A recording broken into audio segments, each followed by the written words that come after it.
हाय दोस्तों, आप सबका स्वागत है आपके यूट्यूब चैनल भूतों की अनसुनी कहानियां। आज जो है कहानी मैं आपके सामने बताने जा रहा हूँ, इसका नाम है खून का प्याला। चलिए बढ़ते हैं आज की कहानी की ओर। एक आदमी रात के समय अपने घर जा रहा था। रास्ते में चलते चलते उसे अचानक से आवाज आई, ठहरो। आवाज सुनकर वह रुक गया। उसने पलट कर देखा पर उसे कोई नजर नहीं आया, इसलिए वह दोबारा चलने लग गया। आवाज दोबारा आई और कहा कि कहाँ जा रहे हो, रुक जाओ। वो व्यक्ति रुक गया। वो जिस रास्ते से जा रहा था उस रास्ते के एक तरफ घने वृक्ष थे। आवाज वहीं से गूंजी थी। उस व्यक्ति ने उन्हीं वृक्षों की ओर दृष्टि दौड़ाई और कहा, घबराओ मत, तुम्हें कोई नुकसान पहुंचाने के लिए नहीं रोका गया है, बल्कि इसमें तुम्हारा ही फायदा होगा। तुम कौन हो? उस व्यक्ति ने पूछा। यह सवाल अभी मत करो, पर तुम मुझे दिखाई क्यों नहीं दे रहे हो? फिक्र मत करो, बहुत ही जल्द मैं तुम्हारे सामने प्रकट हो जाऊंगा। तुम मुझे अपना नाम बताओ। मेरा नाम सुभाष गराड है। सुभाष, ध्यान से सुनो। जो जमीन तुम्हारी आंखों के सामने है, उस जमीन के किसी हिस्से पर तुम्हें कुछ चमकता हुआ नजर आएगा।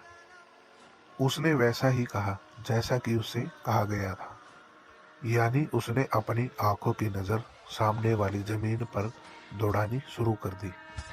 अचानक उसकी नजर जमीन के एक ऐसे हिस्से पर पड़ी जहां कुछ चमक रहा था। ऐसा लग रहा था जैसे कोई हीरा हो, चमक रहा हो।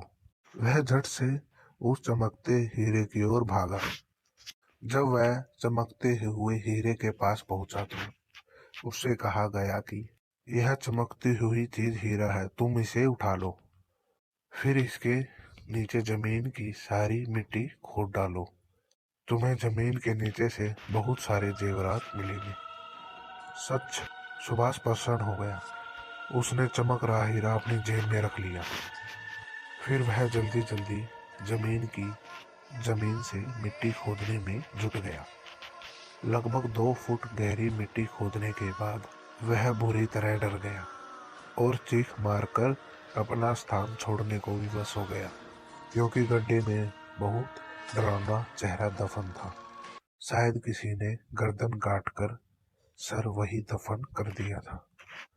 गड्ढा खुद जाने के बाद वह कटा हुआ सर अपने आप हवा में उड़ने लगा। उसने सुभाष से कहा कि डरो मत, मैं तुम्हें कोई नुकसान नहीं पहुंचाऊंगा। मैं तुम्हें बहुत सारे हीरे जेवरात भी दूंगा।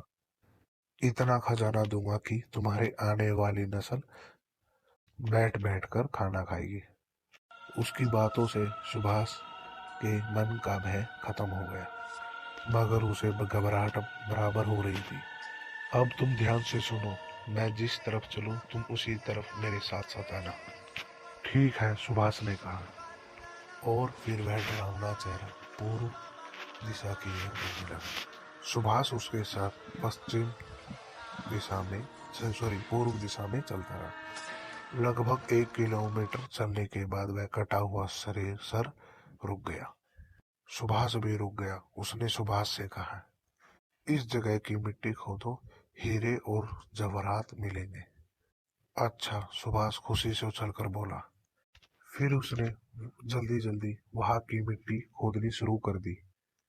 मिट्टी खोदते खोदते उसे वहां से हीरे जवाहरात तो नहीं मिले, मगर सर कटा धड़ उसे जरूर नजर आ गया। वो भी बहुत डरावना है। उसे देख सुभाष अपना स्थान छोड़ वहां से दूर हो गया।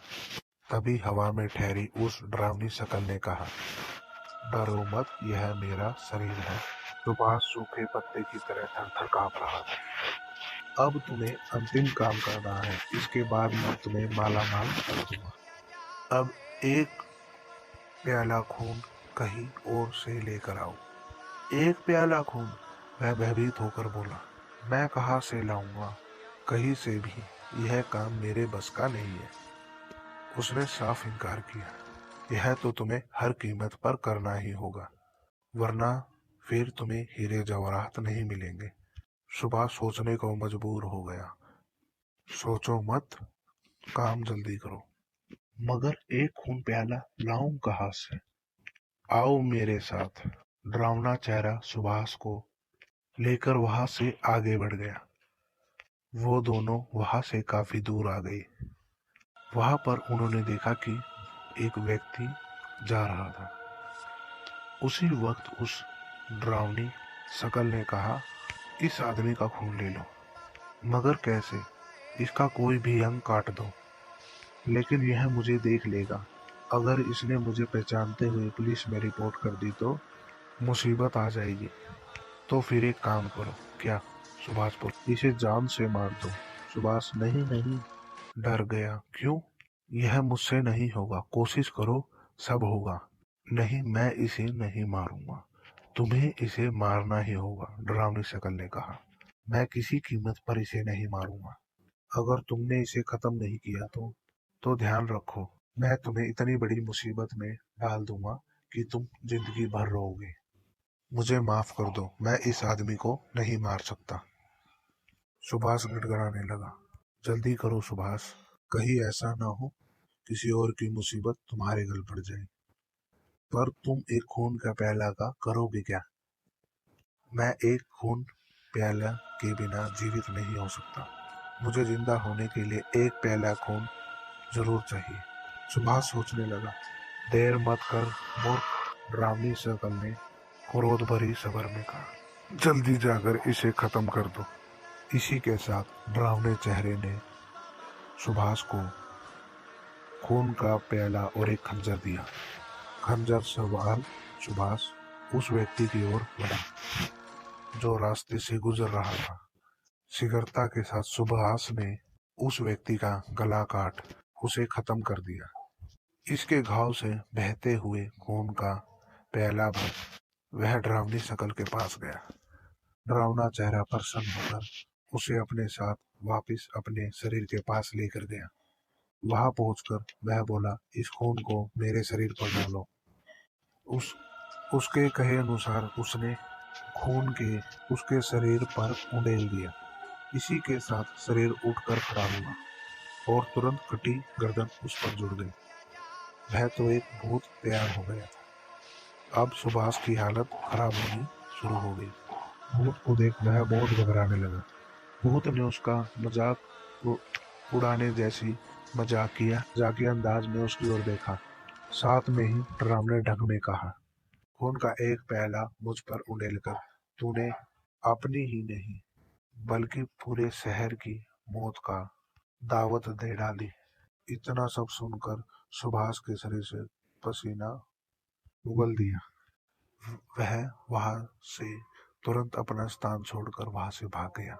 उसी समय उछाल मारकर उस भूत ने सुभाष पर झपट्टा मारा, उसे जमीन में गिरा दिया।